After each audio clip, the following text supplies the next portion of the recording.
नमस्कार दोस्तों, हमारे चैनल में आपका स्वागत है। आज हम कार्तिक माह के पंच भीखू की कहानी सुना रहे हैं। एक गांव में एक साहूकार अपने बेटा और बहू के साथ रहता था।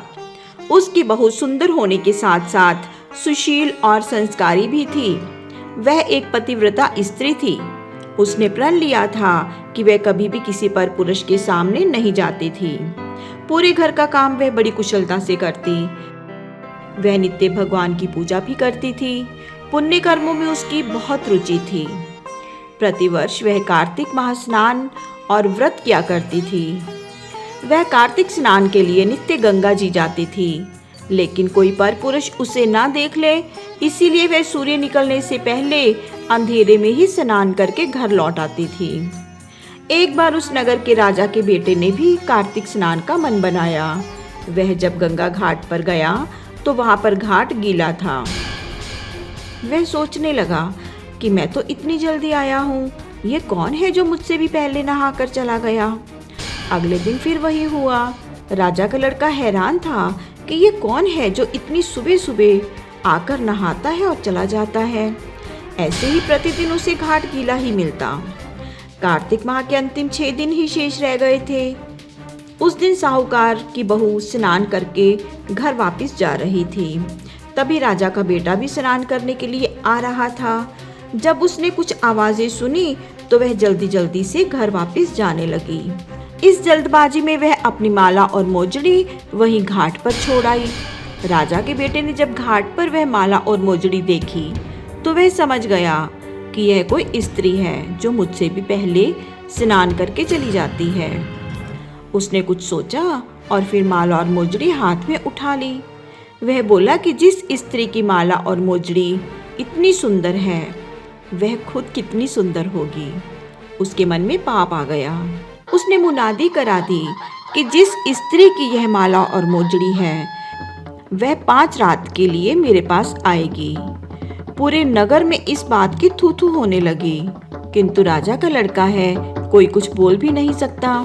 साहूकार की बहू ने जब ये सुना तो उसने राजा के लड़के को संदेश भिजवाया कि मैं 5 रात तुझसे गंगा के घाट पर ही मिलूंगी, परंतु शर्त ये है कि तुम साक्षी के रूप में किसी को अपने साथ लाना जो यह गवाही दे सके कि मैं आई थी। राजा का लड़का चाहता था कि उसे केवल मैं ही देखूं, इसीलिए वह अपने साथ किसी इंसान को ना ले जाकर एक बोलने वाले तोते को ले गया। उसने तोते को पेड़ पर टांग दिया और स्वयं घाट पर बैठकर उसकी राह देखने लगा।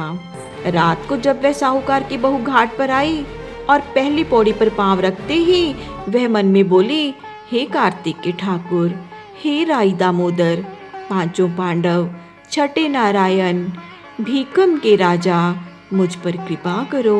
मेरे घाट पर पहुंचने से पहले राजा के लड़के को नींद आ जाए, मेरी लाज रखो।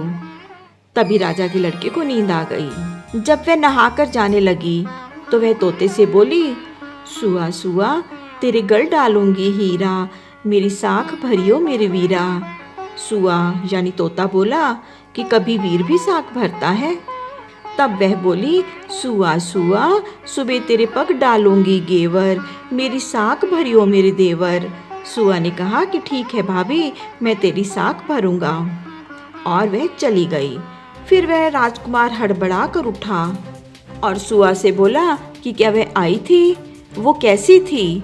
सुआ बोला कि आभा किसी बिजली, होली किसी झाल, केले किसी कामिनी, गुलाब का सा रंग। अगले दिन राजा का बेटा अपनी उंगली में चीरा लगाकर वहां बैठ गया, जिससे कि दर्द के मारे उसे नींद ना आए। बहू वहां आई और उसी तरह प्रार्थना करने लगी, हे कार्तिक के ठाकुर, हे राई दामोदर, 5 पांडव, छठे नारायण, भीकम के राजा, मेरी लाज रखियो। उस पापी को आज फिर नींद आ जाए, मेरी लाज रखो। राजकुमार फिर से सो गया और वह नहाकर चली गई। उसने फिर तोते से पूछा। तोते ने फिर से वही बात दोहरा दी। अगले दिन वह अपनी आंख में मिर्ची डालकर बैठ गया। बहू आई, उसने प्रार्थना करी और वह राजकुमार फिर से सो गया और वह स्नान करके चली गई। फिर अगले दिन राजा का लड़का बिना बिस्तर के बैठा, जिससे कि उसे आराम ना मिले और उसे नींद ना आए। बहू फिर से आकर चली गई। अगले दिन वह राजकुमार अपने आसपास आग जलाकर बैठ गया, जिससे उसे नींद ना आए। वह बहू आई और उसने फिर से प्रार्थना करी कि हे कार्तिकेय ठाकुर, हे राई दामोदर, 5 पांडव, छठा नारायण, हे भीकम के राजा, मेरी लाज रखियो।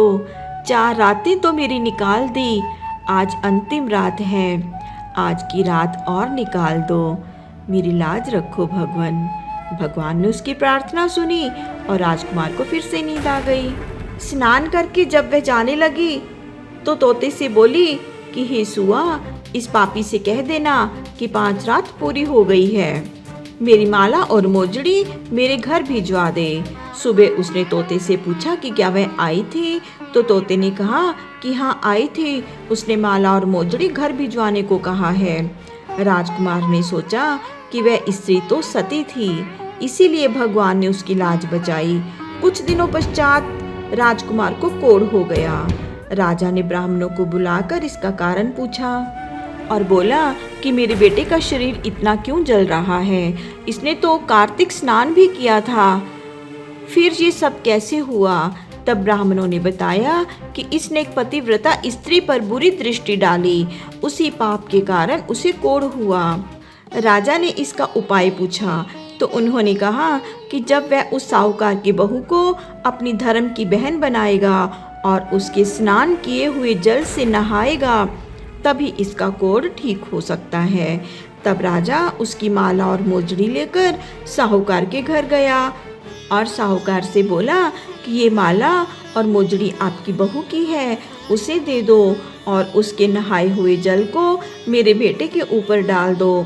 तब साहूकार बोला कि वह तो किसी पर पुरुष का मुंह नहीं देखती, आप अपने बेटे को इस नाले पर बिठा दीजिए, जब वह नहाएगी तो उस नाले के पानी से यह नहा ले।